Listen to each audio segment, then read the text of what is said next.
I'm calling this journey with me in the Great 50 Days, which the Great 50 Days is some Christians observe. I didn't even know anything about this growing up, but later I found out some Christians. 50 days is not.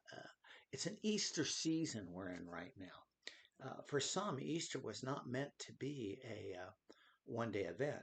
It's 50 days. They call it the Great 50 Days.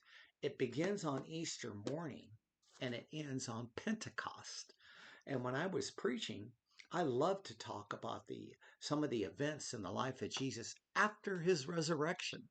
Now we started with Gospel of John, chapter 1, 1 through 18, and we um, talks about Mary getting into the tomb, Peter and and John running to the tomb, and knowing that there's no body in the tomb. Now Mary actually and John.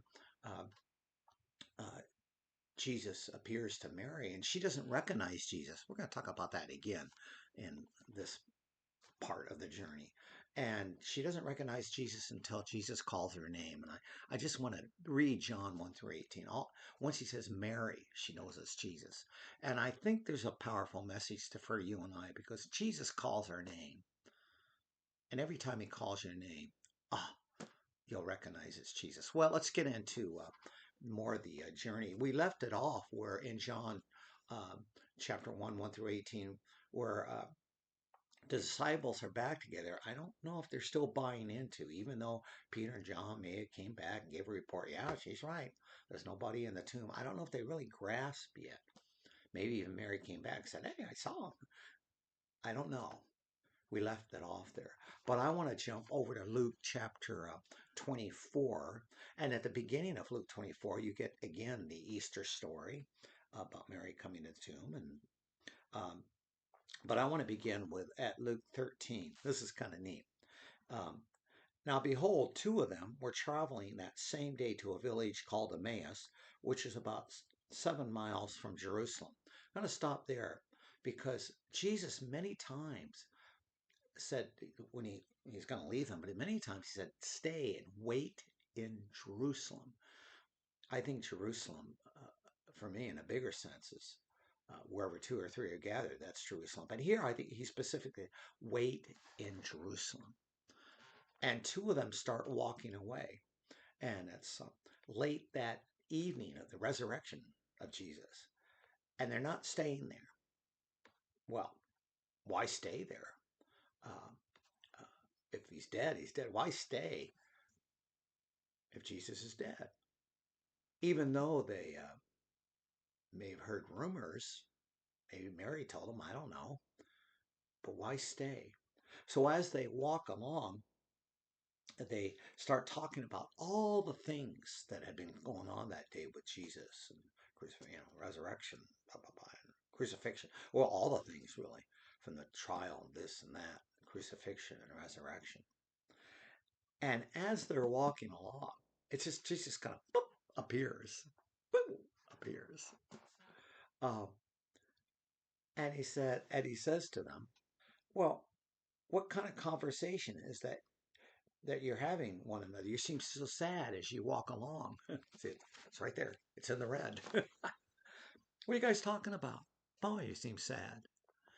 And they start to explain to him. They say, "Are you the only one that hasn't that doesn't know what's going on? I mean, you're coming from Jerusalem. Are you the only one?" And and Jesus goes, I got you got to see the humor of this. Uh, what things? And they start, and they start explaining to him what happened to him, what happened to Jesus, which I think is kind of comical. All these things, this, and Jesus going, "Oh, really? That happened? That happened? Oh, there." Oh. And and then and he says, and he talks about even that there were some women early in the morning who just said they did not see him and this and that. And then Jesus says to them as he's talking, and then this is the red part. Let me read it. He says, "O foolish ones, slow of heart to believe all that the prophets had spoken. Ought not the Christ to have suffered these things and and enter his glory. He's giving them a Sunday school lesson. Guys, this is what the scriptures all predicted. Da, da, da, da. And wouldn't it be neat to have a Bible study? Wouldn't it be awesome to have a Bible study from Jesus? And they're just captivated. A walking rabbi. They still don't know it's Jesus. Why? Well, there's a lot of reasons why Mary didn't recognize him. Maybe he's in his glorified state, or uh, I have my own thought, because they expected Jesus is dead. If you're seeing a dead Jesus, you're not going to see a risen Christ. And there are times in my life the world gets so overwhelming, I can't see Jesus. That's why I need to stay in Jerusalem, stay with other believers, so I can be reminded Jesus is here. Oh, look at the terrible prices. What's going on in the world? The gas prices, food prices. Get that a lot. And I need to be with people to remind me, regardless of the chaos of this world, Jesus, I need to see Jesus. Anyway, let's go on a bit. So they keep traveling and they get to Emmaus, remember, and that's Emmaus is again about 7 miles from Jerusalem. Looks pretty good given us the geographic layout, the mileage. So they've been walking 7 miles, and now they're talking with Jesus, but they still don't know it's Jesus. And they get to the place where they're going to stay or have a meal or something, and it looks like Jesus is going to keep walking on.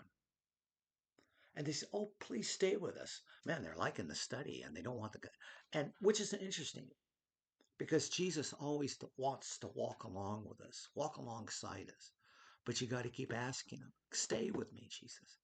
In the midst of this chaos, I need to be with people to remind me to say, "Jesus, you're there. You're walking with me." Okay. And he stays. And he talks about in the breaking of the bread. I don't think this is so much a communion thing, but just a blessing of the meal. Would you do the blessing for the meal? And all of a sudden, their eyes are open and they recognize it's Jesus. It's Jesus. And then he just pops away. Now, I've often wondered if I were one of those guys and there's Jesus and he pops away, what would be the first thing on your mind? Let me tell you what would be on my mind.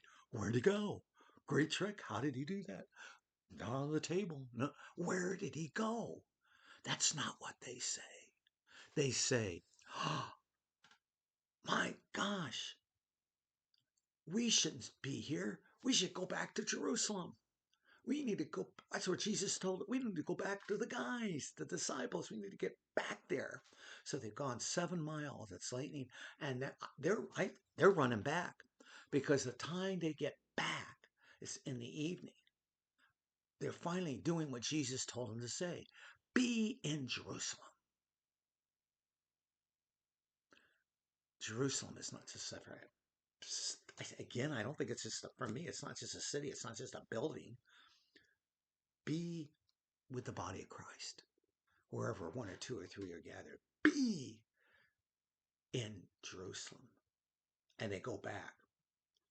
Well, now pick up after from John 19, read the end of John chapter 20, verse 19 to the end. Because now this is a great event. Talk about this next week. Read that. Because now Jesus appears to the disciples. The great 50 days.